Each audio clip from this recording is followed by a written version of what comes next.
اور وہ highest level پر تکلیف ہے، اور چاہے وہ امریکہ ہو یا ہندوستان ہو، تو کوئی ایسے ایکسیڈنٹ نہیں ہے یا صرف حادثاتی بات نہیں کہ ایک دم ذکر ہو گیا، اس کے پیچھے ایک سوچ بھی ہے اور ہمیں اس کا خیال رکھنا چاہیے، کیونکہ ایک پیٹرن میں دیکھ رہا ہوں کہ کہیں نہ کہیں کسی نے کو وہ ذکر آتا ہے، وہ کھٹکتا ہے، پھر وہ ایک دم بلا لیتے ہیں، پھر کہتے ہیں نہیں ٹھیک ٹھاک ہے، ہم مطمئن ہیں، لیکن وہ ایجنڈے میں رہتا ہے، ریڈار میں رہتا ہے، اور یا لے آتے ہیں ریڈار میں.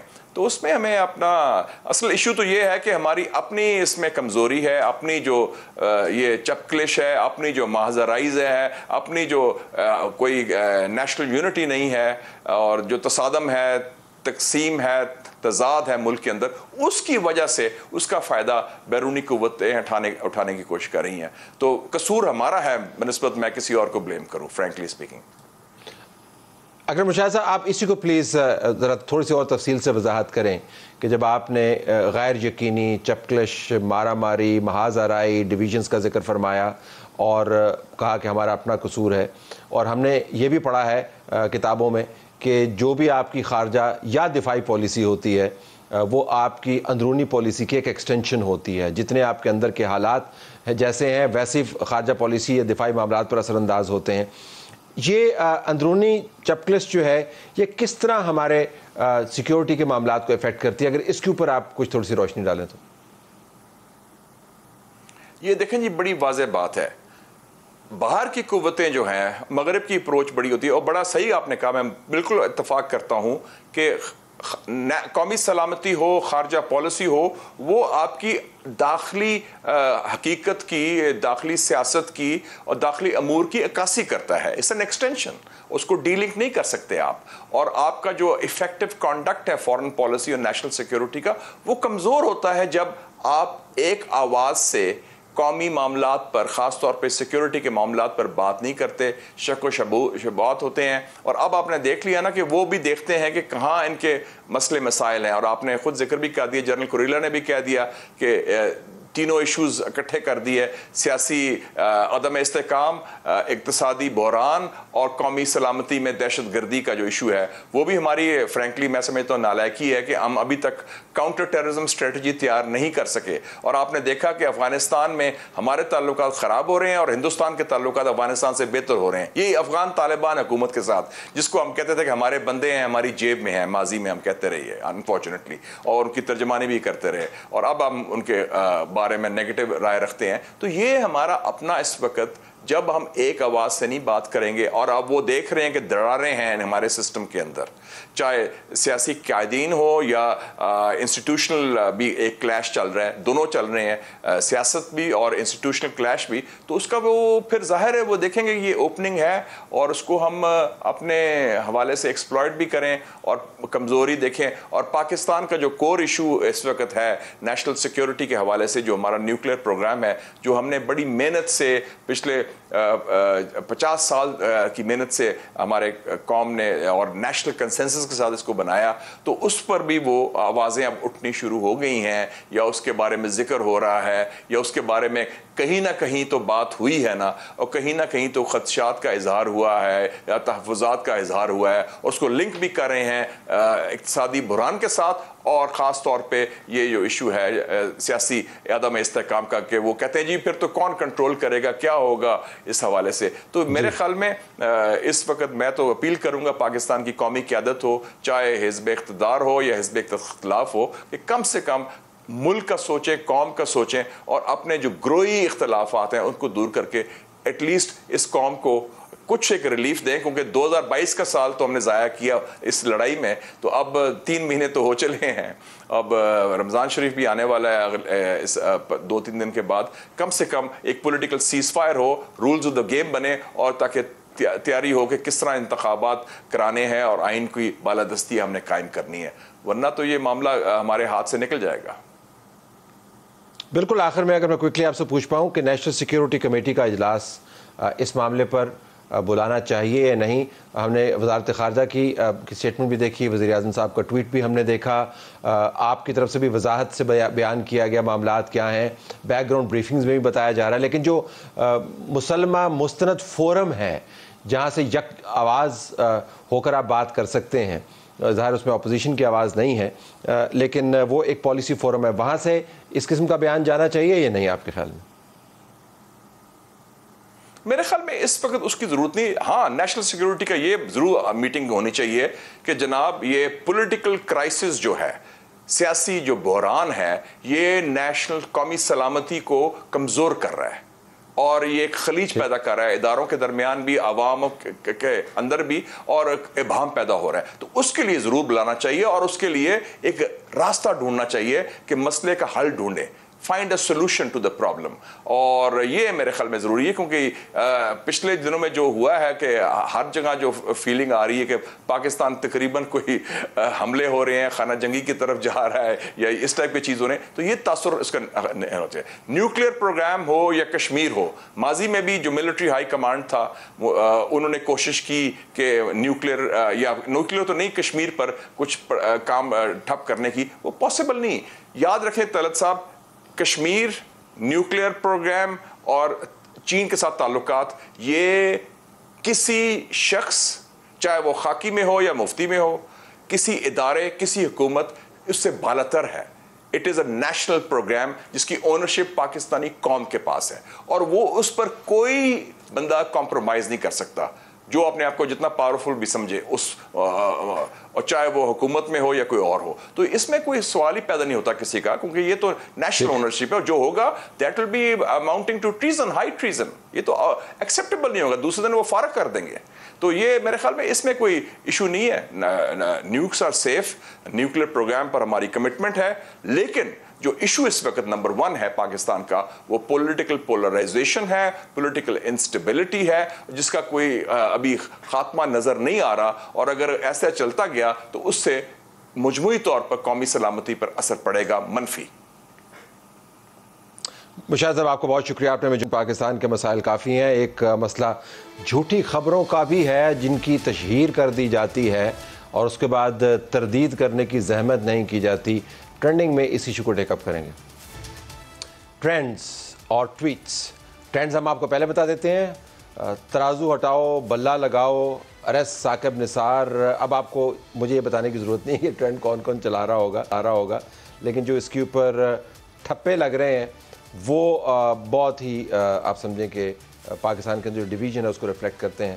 زمان پاک under attack, hash tag. Police والوں کی جن کی ڈیوٹی لگی ہے ان کی تصویریں لگا کے بتا رہے ہیں کہ زمان پارک کے اوپر اٹیک ہے, اور ہزاروں لاکھوں کی تعداد میں جو ہے نا وہ ٹویٹس ہو رہے ہیں, پھر وہ ری ٹویٹس ہو رہے ہیں, اس کے بعد واٹس ایپ کے اندر سرکولیٹ کر رہے ہیں اور لوگ اس کے اوپر کمنٹ کر رہے ہیں. لیکن تصویریں لگ رہی ہیں ان پولیس والوں کی جو وہاں پر ڈپلائیڈ ہیں تحفظ کے لیے. عمران خان کے ٹویٹ کے اوپر میں فوکس کرنا چاہوں گا. عمران خان نے آج ایک ٹویٹ کیا جس میں انہوں نے کہا کہ ایک شخص ایجنسی کا آدمی ہے جو کارکنان کو تشدد پر اکسا رہا ہے, اور یہ بتایا گیا کہ آپ ہر حال میں پرامن رہیں, یہ انٹیلیجنس والوں کا بندہ ہے, اور آپ نے اگر وائلنٹ احتجاج کیا تو ان فستائیوں کو مزید وحشت کا اور دہشت کا جواب فراہم کر دیں گے. اب 44 منٹ یہ ٹویٹ جو ہے وہاں پر ٹکا رہا, 77,000 لوگوں تک یہ پہنچا, اور لاکھوں کی تعداد میں اس کے امیجز بن کر واٹس ایپ گروپس کے اندر گھومنے لگے.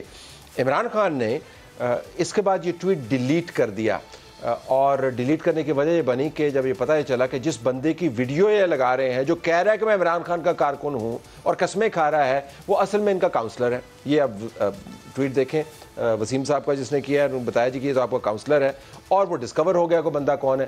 عمران خان صاحب نے ٹویٹ ڈیلیٹ کر دیا, لاکھوں افراد تک غلط فیک خبر خود پہنچائی, اس کے بعد اتنے ظرف کا مظاہرہ نہیں کیا کہ وضاحت کر دیں کہ ٹویٹ کیوں ڈیلیٹ کیا.